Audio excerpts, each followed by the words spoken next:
Hello, everybody.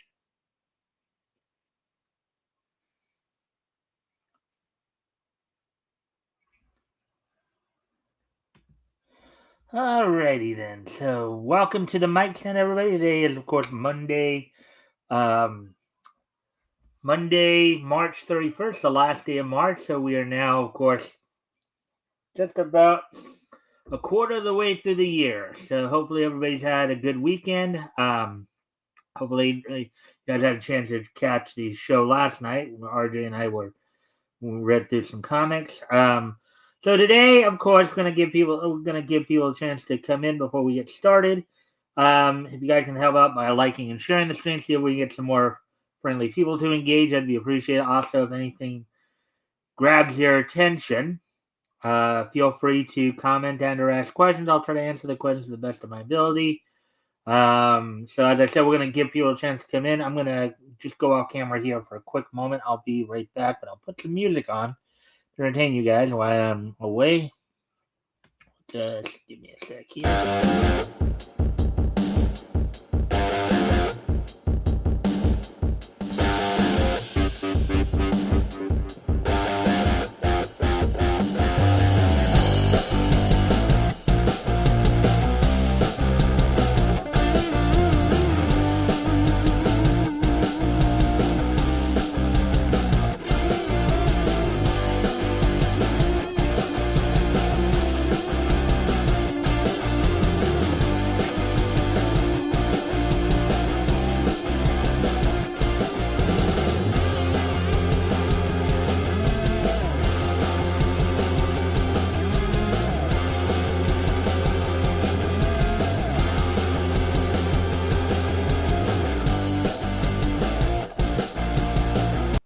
All right, I'm back. So let's see. So yeah, we're just still waiting on some people to show up here. Let's see.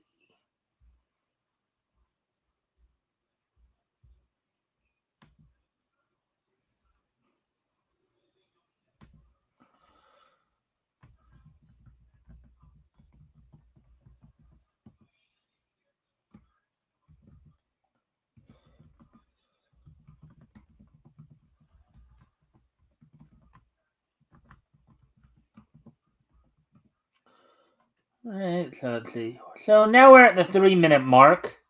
So let me just do one more quick little go around here before I get started. I'll talk a little bit about what's on tap for tonight here in a moment. Let's see now.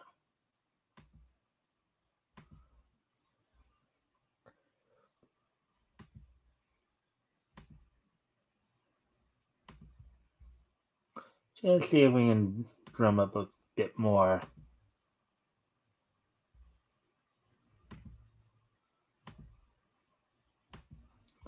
interest, as it were. We're about to enter a new month here.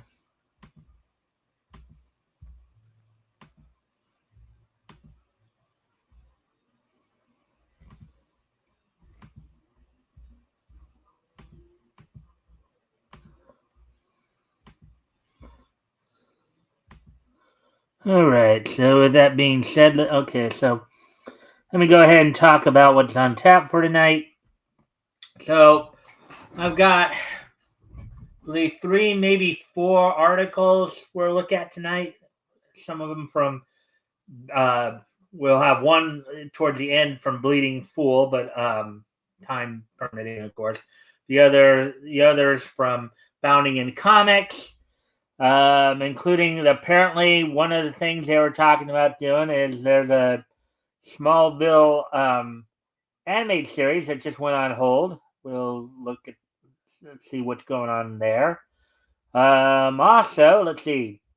And as you guys know, we've been covering the whole thing with Tom Brevoort and his stubbornness, I guess you could call it, in asserting that Peter and MJ's marriage is not going to be renewed in the main continuity, despite the fact that many fans have been asking for it. Sales numbers are showing at least somewhat of a a consistent win for that. As Josh Williamson has utilized that as part of the narrative in the Ultimate Spider-Man book. And then, of course, we're going to also go over a story from in regards to the Looney Tunes tower that's getting taken down, and I believe there's a Superman related story on Bleeding Fool as well that we'll look at. So that plus, of course, the wrestling wrap up. We'll get caught up on all the weekends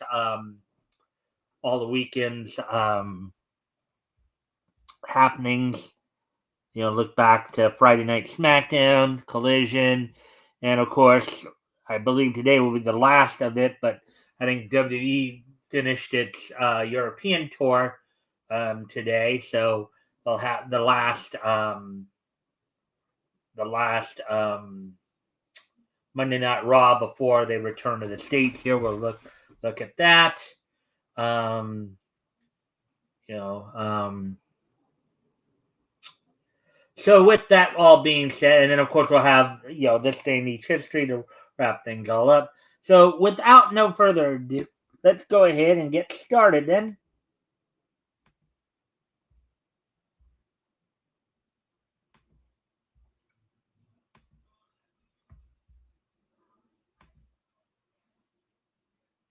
All right, and if you haven't already, you guys can help out by liking and sharing the stream.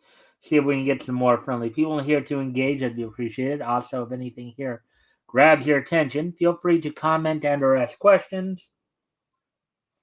and I will try to answer the questions to the best of my ability. So, with that being said, let's get going here. So, Smallville animated series is on hold because of David Corenswet and James Gunn's Superman. Article by JD Ogden, published March 30th, which of course was yesterday. So let's see what's going on here.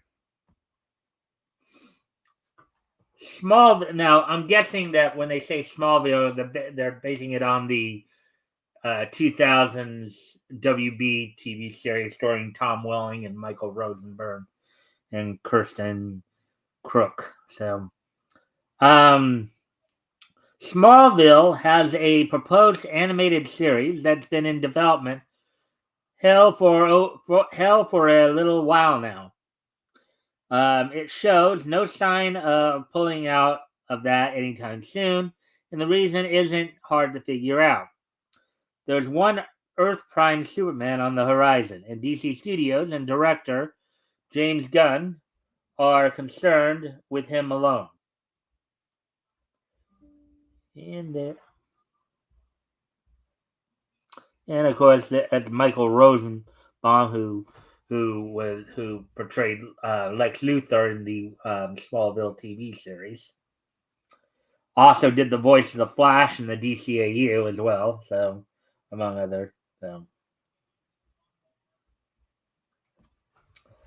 David Corenswet is the one and only Man of Steel, and all others can stay on their individual Earths, never to be heard from again.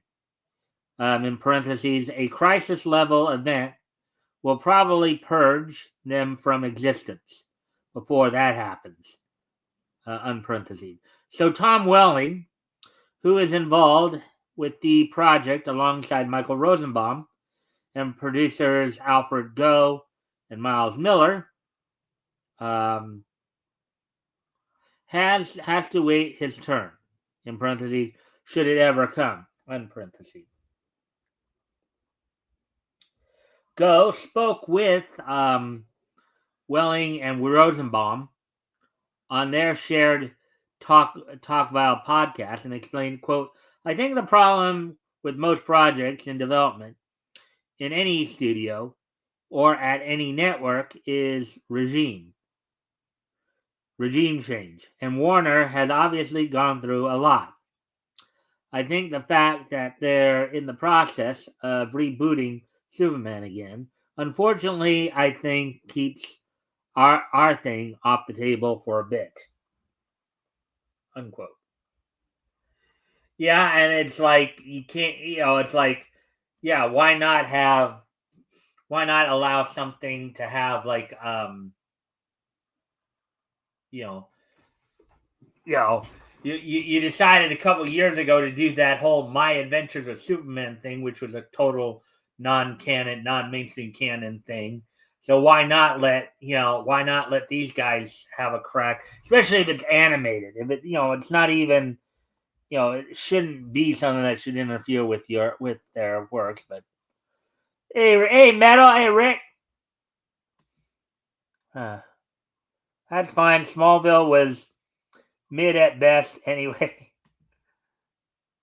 Also, I'm not here. You're funny.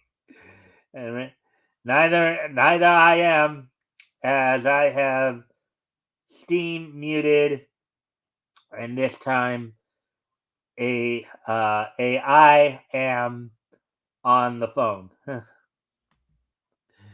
right. Well, anyways, thanks for popping in, guys.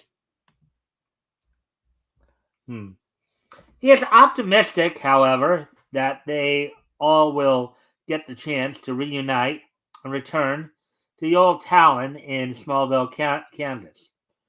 Quote, people love you guys as Clark Kent and Lex Luthor. So I do think we'll have our time. It could come back around. Animation feels like the best way to do it. To be honest, just given the amount of time and the story. You can still tell the story past the series, unquote. Go noted the comeback of Buffy is getting so that I guess so that may give him hope. Reboots are the rage, but another factor works in Smallville sequels' favor. James Gunn's avowed openness to Elseworlds content. Well, that sounds like a good thing. One issue there is that he is more interested in Matt Reeves' Batman crime saga, which had its progress slow to a crawl.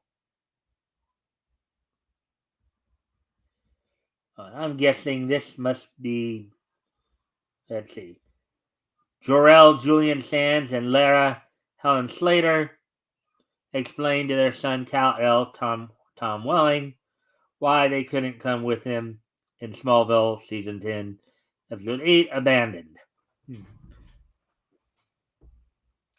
The other issue is getting Gunn, in parentheses, or someone in the office, unparentheses, to answer the phone. Quote, we haven't even gotten a response, unquote, Welling said to Screen Rant. Quote, it's the weirdest thing because it is more of a fan-driven idea. It's not going to be a blockbuster. It's not going to be a financial windfall for any of us, unquote. Less encouraging than Go, he added. Quote, we all like each other. We all like working together. And if we could do it, it'd be fun. But Warner Brothers, and I'm not hating on them, they just haven't gotten back to us. It's not a priority for them. It's like a not returning phone calls thing, unquote. Talkville.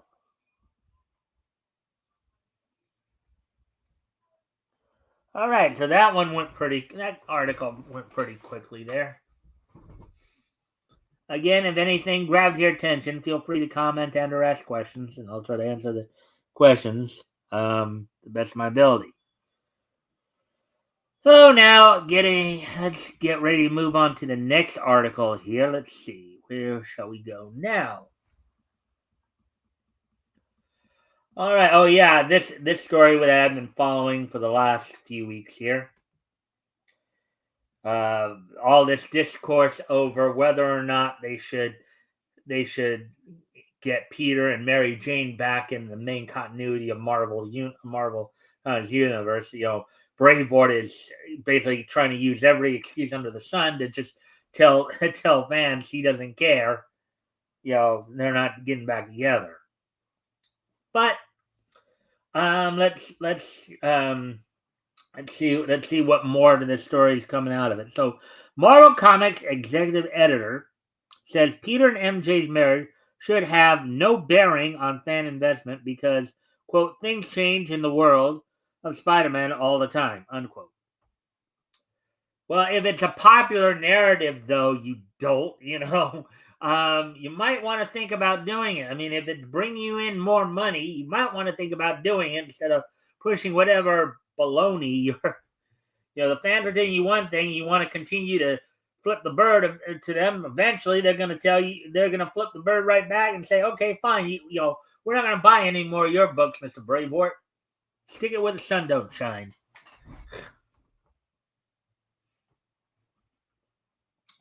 Article by Spencer McCulley, published today, March 31st. Spider-Man and Mary Jane swing away from their troubles on J. Scott Campbell's cover of Amazing Spider-Man Volume 1, 500, Happy Birthday, Part 3, 2003. All right.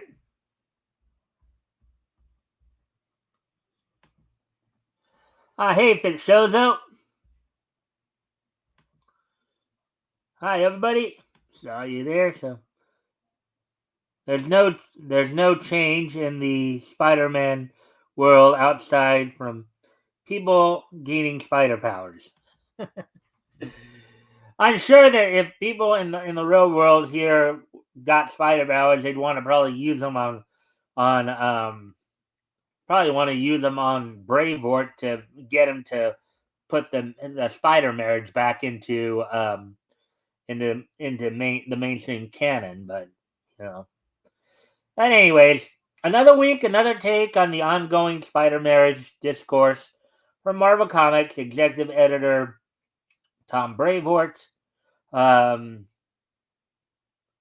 who this time around is arguing that the publisher's inability to let Peter Parker and Mary Jane get back together in the pages of Amazing Spider-Man should not have any effect on readers' ability to care about the Walker story because, quote-unquote, change is a regular occurrence through the hero's life. I want to wonder how people are going to respond to that statement.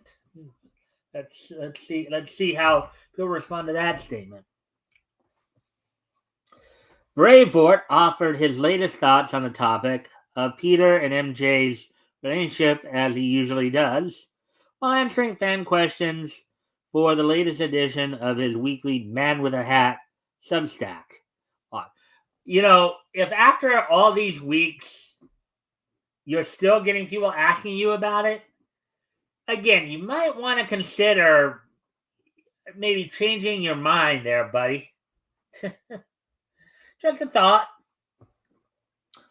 Ostensibly frustrated by the continued insistence from Bravewort, the Spider editorial office, and Marvel Comics as a whole, that, quote, Spider-Man is about youth, unquote, despite him graduating from high school in Amazing Spider-Man, Volume 1, number 28, meaning he was portrayed as such for only 3 years of his total lifetime.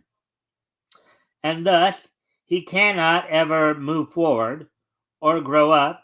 One fan pointed to the editor's recent attempts to defend the narrative and questioned, quote, so nothing in Amazing Spider-Man is going to really matter in the long run. Then why should I care what happens in it? Getting rid of the marriage got rid of any sense of what happens in Amazing Spider-Man going forward with the character will really matter, unquote.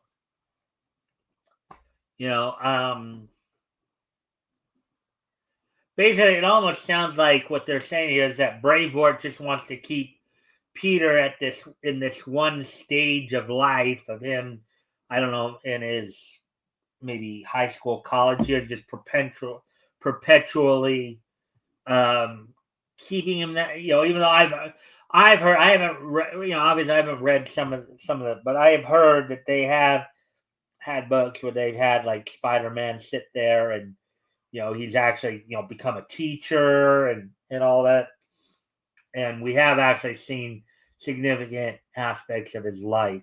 So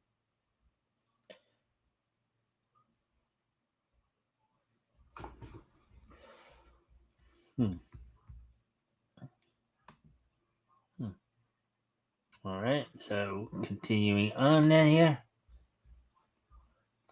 In turn, Bravewort asserted, quote, I think you have a very limited grasp as to what constitutes nothing, unquote. Quote, plenty of things have happened to Peter Parker and Spider-Man over the past 17 years. And most of them all have mattered, both the character and to the audience, unquote. The editor argued, okay, if that's the case, okay, here's the $1 million question that I'd have on to that. If that's the case, then why all the reboots? Why do you feel you have to reboot like every year? If a lot has happened, a lot has happened that's worth investing in, then why all the reboots? Why all the reboots then?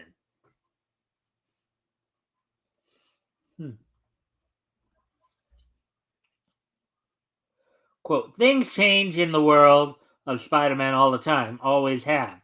So sometimes he has a black costume, and then he doesn't. And sometimes he's a school teacher, and then he isn't. And sometimes he's married, and then he isn't. And sometimes Dr. Octopus takes over his body, and then he gets it back. It's all kind of the same thing, unquote.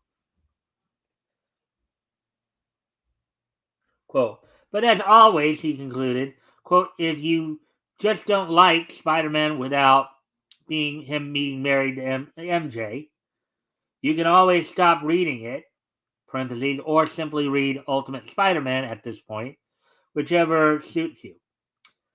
Well, I mean, I think that's what a lot of people will probably end up doing.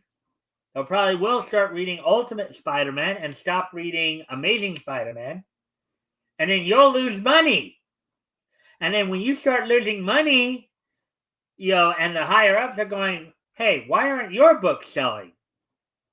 Josh's books are selling all this, all these copies. Why aren't yours? Did you go and flip off the fans again, Tommy boy? Did you go tell them to take a flying leap because they want you to bring Peter and Mary Jane back together? If you don't fix this, we're going to fire your butt, you dummy.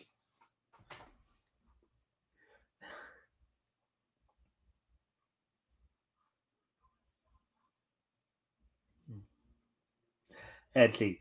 Of course, just like with his previous attempt to deflect from the fact that Peter and MJ being married with kids in Ultimate Spider-Man Volume 3 is one of the major reasons for its blowout success, Braveheart's arguments that, in smaller quotes, Spider-Man is all about change is completely disingenuous.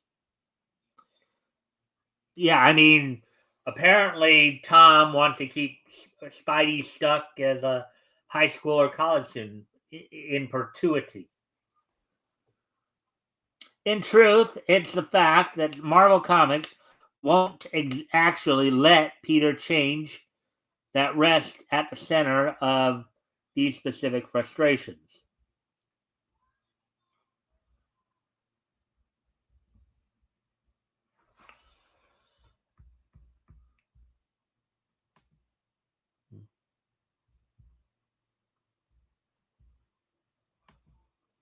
Disney doesn't care about comic sales at all. Yeah, I mean, well, they'll start to care if it starts to affect the movies. If they start, Disney has got a number of problems apparently. Just even though some they're not making as much money as they could, but from what I understand. But if the comic sales end up being a reflection of whether or not people are going to go see the movies, the accompanying movies, then they might change their mind. If people aren't going to go to the movies because they don't want to see that, see garbage.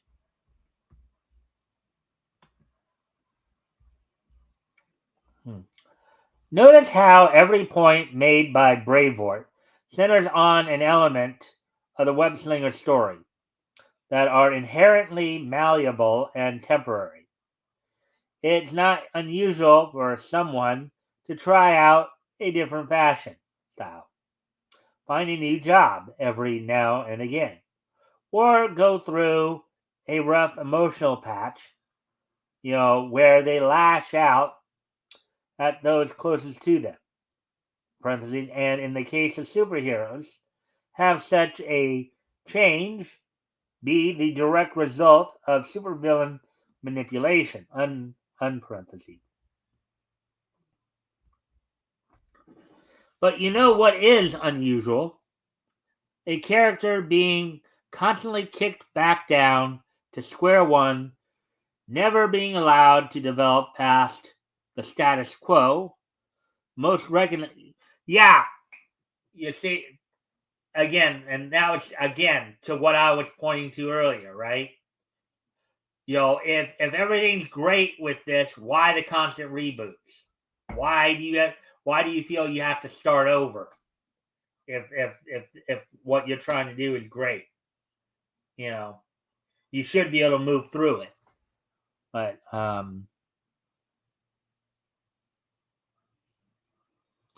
most recognized by casual audiences due to Disney's executives fear even the slightest misalignment of their brand synergy will lead to a massive drop in profits. Seriously, after 63 years in publication, Spider-Man still works at the Daily Bugle as a photographer and struggles with money. He still can't earn the wider respect of the superhero community. Aunt May is still always in danger, always in trouble, always on the verge of death. And hell, with her upcoming resurrection as the Earth 616 Gwenpool proper, the hero's romantic life is in some way, shape, or form yet again going to revolve around Gwen Stacy.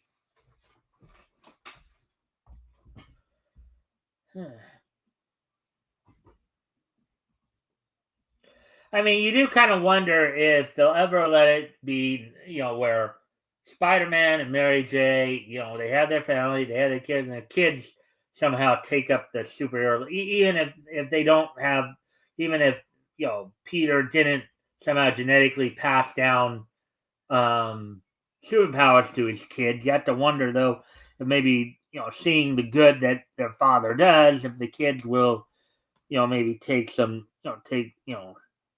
some elements in there. I believe Hank Pym is merged with Ultron in the comics. The movies don't care what the comics do.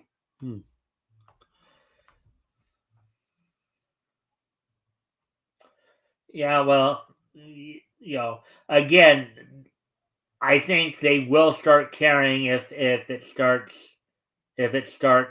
taking a significant hit.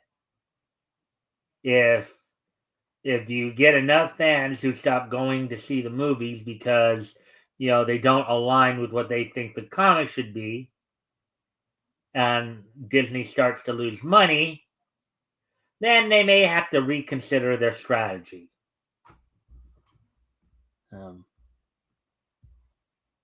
Anyways, one last paragraph here, and then we'll. So, when one's favorite character is kept at his most basic interpretation, while practically every other character has been allowed to permanently grow in at least some capacity, The Richard Rider incarnation of Nova has grown from a cocky kid to the leader of the universe-wide peacekeeping force. Um, all right, to a universe-wide peacekeeping force. The Reed and Sue Richards have had kids of their own. And even Peter's arguable DC analog, Wally West, has been allowed to grow from a teenage sidekick to a superpowered family man. How can anyone in good faith actually expect them to keep Carrie? The answer is they can't. And to put these results on the reader is just a bad faith argument all around. I mean, again, if you want to get Tom Brevoort to capitulate and put, you know, what I would suggest to, fans of Spider-Man, if you are reading the Amazing Spider-Man book and you want him to put, Peter and Mary Jane back together,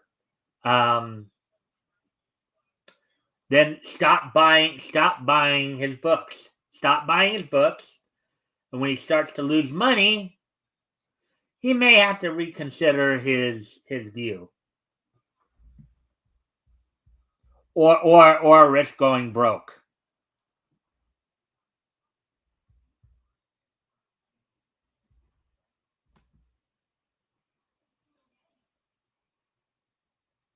Was Richard Rider ever a sidekick? He's always been no. Yeah, I'm not even sure that. I would think that Richard Rider might have been like the real, the alter ego of Ghost Rider for all I knew. But then again, I'm not as much on Ghost Rider or Nova's Lord than anything else. But it looks like that we got that article finished.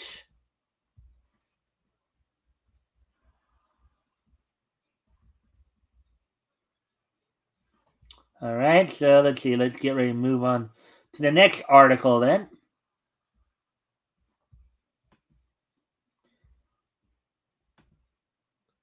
So here's the next article we're going to be looking at. Ghost Rider is Johnny. Oh, yeah, that's right. Johnny Blaze. Yeah, I think I did hear that like years ago. So, all right. Well, thank you for clearing that up for me, Shozo. Anyways, all right. So moving on to this next article then. Not call, Doc. Protesters stick signs to the Looney Tunes building on the Warner Brothers lot scheduled for demolition to make way for more HBO studio space. Article by J.V. Augustine, published today. All right, so to say Looney Tunes has seen better days would be an understatement. It's more like the legendary animated institution is under attack by its owner. The historic Building 131, which was once the home on the Warner Brothers lot which is once their home on the Warner Brothers lot in Burbank, California, will be razed, R-A-Z-E-D, meaning torn down. Kind of funny. This is one of those kind of weird antonym homonym things where, in this case, raise, R-A-Z-E, means to tear down, while R-A-I-S-E, raise, means to build up or to lift up. So, anyways, we'll be raised to make room for more studio space. And I guess here's a scene: Porky and Daffy, with Eric Bauza doing the voices, are cooked as influencers in The Day the Earth Blew Up, a Looney Tunes movie. All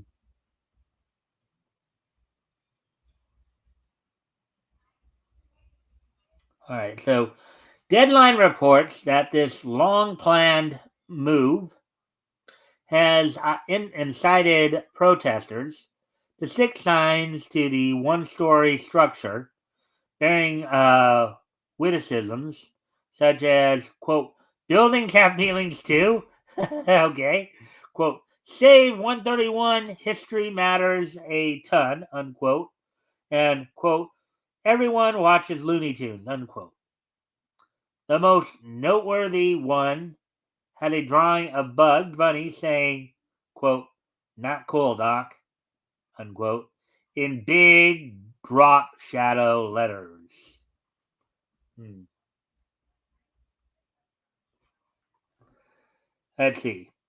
While not the original home of Looney Tunes and the animation department, Building 131 was the home base for their creators, a team nicknamed Termite Terrace, quote unquote, in a tribute to the headquarters before Burbank days. The eponymous latter facility was located on Sunset Boulevard until the 1940s and had a notorious pest problem.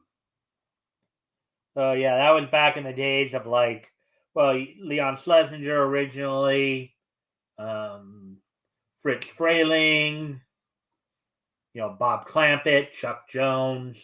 Um, I think even Tex Avery worked there early on.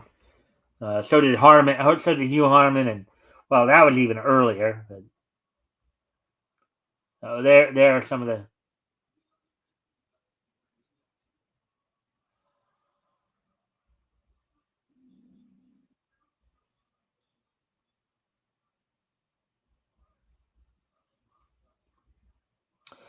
Yeah, too bad. Too bad they can't get the Looney Tunes Tower declared a historical landmark.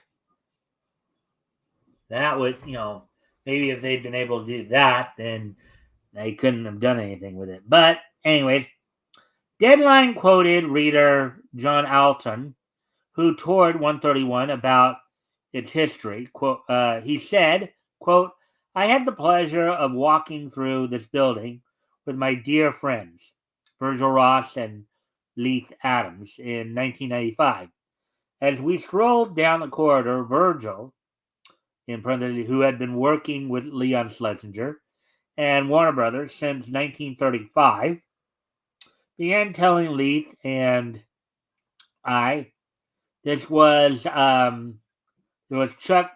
was Chuck's office, is in Chuck Jones. Alton continued, quote, this is where Fritz, in brackets Frayling, worked on and on. The younger people sitting in these offices, he no idea what created. He had, I guess he forgot to put in the word. He had no idea what magic was created in these rooms, nor did Leith.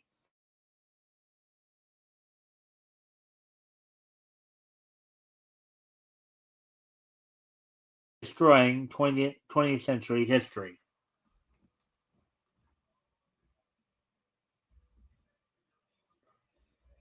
Well, again, maybe if they could get an emergency injunction to get them to pause until they can determine if they can get it declared a historical monument, that might be able to save it.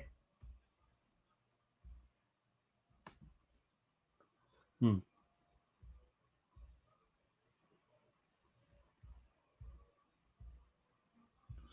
I think it looks like you guys are having a bit of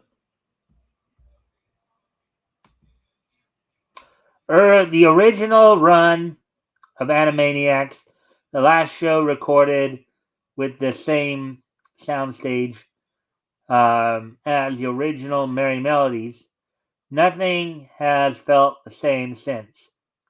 So it is hard to care aside from history.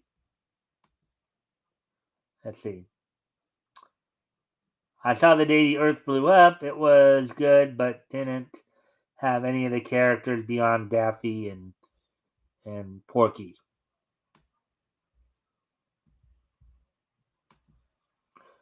Marvin wasn't even in it or part of the plot at all. Nope, it was some alien OC. Um, Marvin wasn't involved, to my surprise.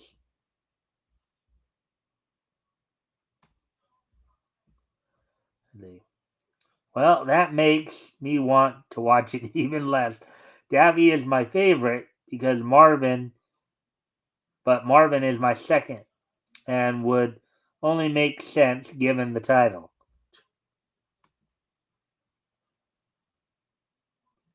Marvin is also my favorite voice to imitate.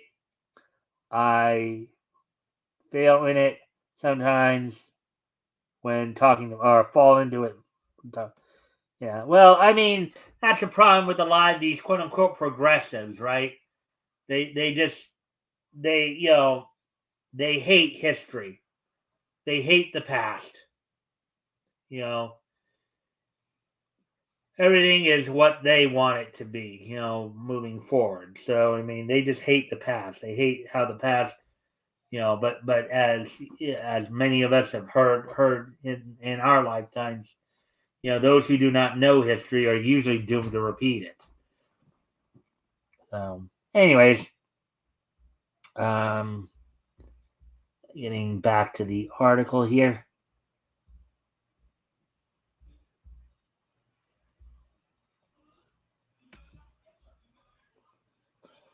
All right, so the demolition, which could begin within the next week or so, is going forward to make room for all the HBO projects shooting on the lot. The section where Building 131 sits is off limits to parking in the interim. Deadline reached out to a Warner spokesperson, but they declined to comment.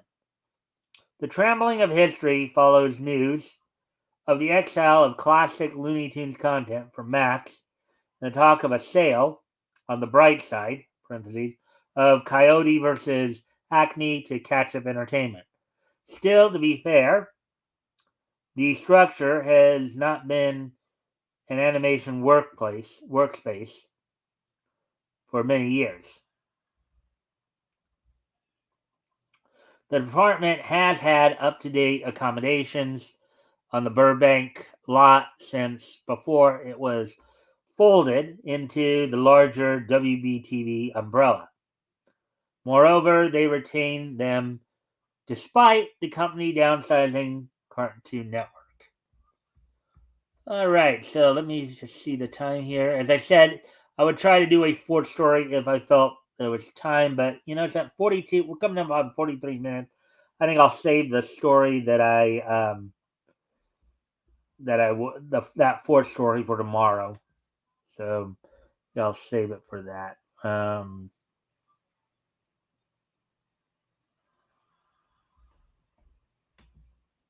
Plot twist required it being a new.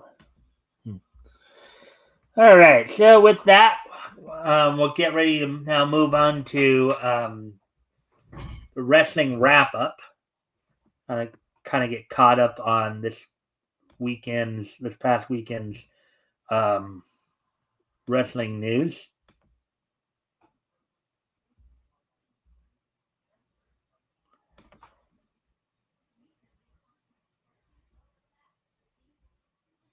So of course, going back to last Friday's SmackDown.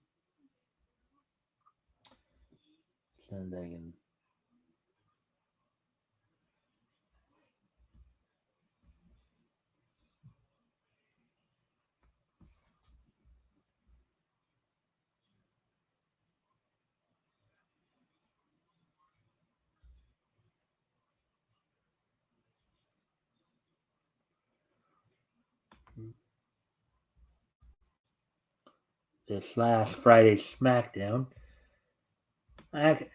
Actually, let me see. Did I actually? Now that I think about it, I think that's right. I already went over. Um, that because that was also in the daytime. So, all right. So actually, we'll move on to the AEW news then, real quick. Then we'll look ahead um, to we'll look to today's um, look ahead to today's Raw. So on Saturday night's Collision, as of course we're now just this Sunday. So this Wednesday's Dynamite will be the Go Home Dynamite, leading into this Sunday's AEW Dynasty event. So looking at this past Saturday night's Collision, the show opened up with Jay White defeating Kevin Knight in a one-on-one match, giving Kevin Knight his props. And after Kevin Knight left, of course, Jay White declared himself for the upcoming Owen Hart Cup coming up next month in May. In a non-title match, TBS champion Mercedes Moné defeated Robin Renegade 3 minutes 10 seconds, only for after the match, after bad talking Billy Stark, for Athena, Ring of Honor television champion, to come out and confront her, as they both would declare for the women's Owen Hart Cup this year. Last night, a number of people on that night declared for the Owen Hart Cup coming up next month. Then in order to at least try to get attention and get a possible shot at the AEW World Tag Team titles, the Learning Tree of Big Bill and Brian Keith defeated the Martin brothers, Darius and Dante Martin, the team known as Top Flight, in a precursor to their potential to the AEW World Trios title match coming up. Wheeler Yuta, the Death Riders, defeated Dax Harwood of Rated FTR. And after the as Dax Harwood was agitated, had a bit of a confrontation with Cash Wheeler, which has some people, including Cash, kind of like, wondering what's going on with the frustration, all that. Hologram defeated Blake Christian in a one-on-one match, and the main event saw Jamie Hayter defeat Billy Starks, as Jamie Hayter also declared for the Owen Hart Cup. So you got a lot of people, basically laying claim to declaring themselves for the Owen Hart. Owen Hart Cup is, and this year, what's even driving that this year as well is that now there's more, more than just pride and prestige, as it were, of winning the Owen Hart Cup, but also the winner of the Owen Hart Cup, the men's and women's winners, will actually get a championship contract in which they can challenge their respective world champions. Which in the women can challenge the women's champion currently, Tony Storm, who will be defending the AEW Women's World Title this Sunday at Dynasty against Megan Bayne, and on the men's side, Jon Moxley, who will be defending the AEW World Title against Swerve Strickland this Sunday at Dynasty. So that's all we got for the AEW side of things. So now let's take a look at the WWE side of things, as it were. As over in Europe today, WWE held its Monday Night Raw from the O2 in London, England, with Michael Cole, Pat McAfee, and Wade Barrett on commentary. The show opened up with the New Day of Xavier Woods and Kofi Kingston defeating Pete Dunne and Tyler Bate of the New Catch Republic. In a non-title match, Gunther defeated Jimmy Uso by referee's decision. The Judgment Day of Dominic Mysterio and Finn Balor defeated Braun Intercontinental Champion Ron Brecker and Penta, and what some would believe is possibly four of the four individuals who might be involved in an Intercontinental title match coming up at WrestleMania in a few weeks. And in the main event with Bianca Belair as special guest referee, Io Sky defended the WWE Women's World Title against Rhea Ripley in a match that ended in a double disqualification, with Io Sky retaining the belt. So now all I have is the result. I don't have some of the what's happened, because obviously the winner was obviously going to be defending against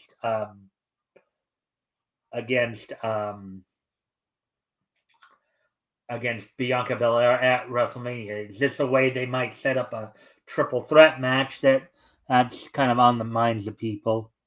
But with that, that's all I got for you on the wrestling wrap up.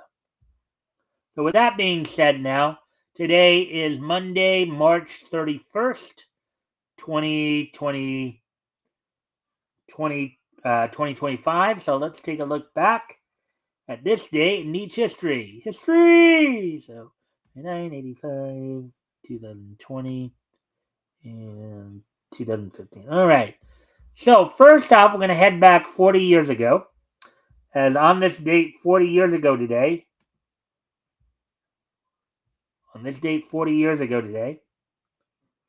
probably one of the most legendary cards that ever take place, as the first WrestleMania took place on this date 40 years ago today. Now, it wasn't a pay-per-view yet. It was actually on closed-circuit TV coming from Madison Square Garden in New York City.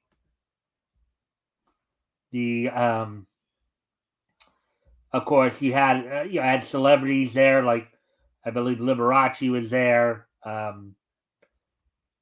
So the main event saw Hulk Hogan team with Mr. T, with Jimmy Snuka in their corner, to defeat Roddy Piper and Paul Orndorff, who had Cowboy Bob Orton in their corner, with Muhammad Ali serving as guest referee.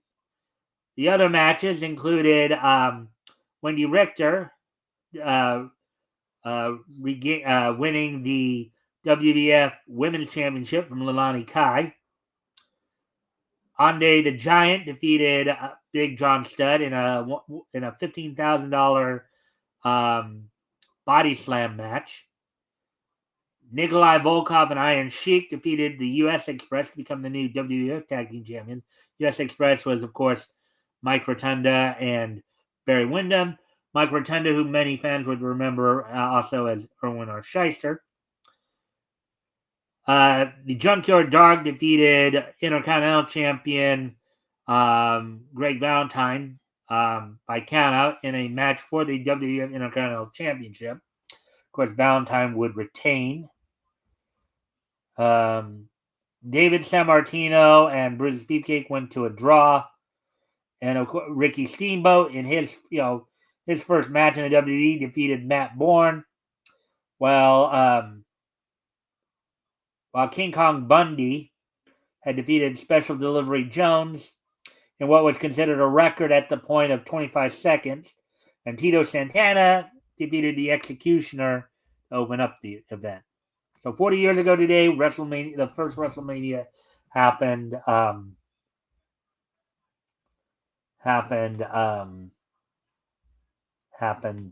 from Madison Square Garden.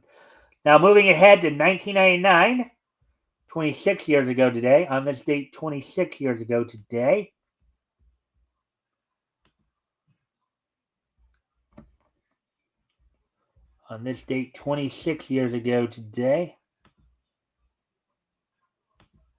the 80th issue of Betty and Veronica, Double Digest magazine, went on sale on this date back in 1999. So 26 years ago today, 80th issue of Betty and Veronica, Double Digest magazine, went on sale on this date back in 1999 from Archie Comics.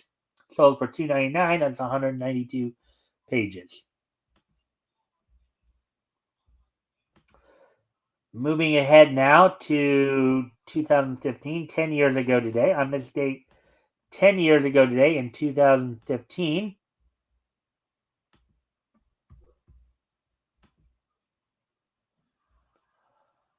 on this day back in 2015, the anime series Omakase Miracle Katdan premiered on the NHK network. So on this date back in 2015, OLM and Shogakukan-Shueisha Productions Omakase Miracle Katdan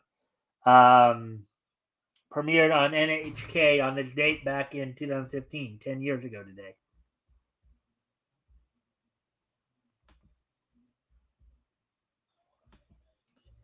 And finally,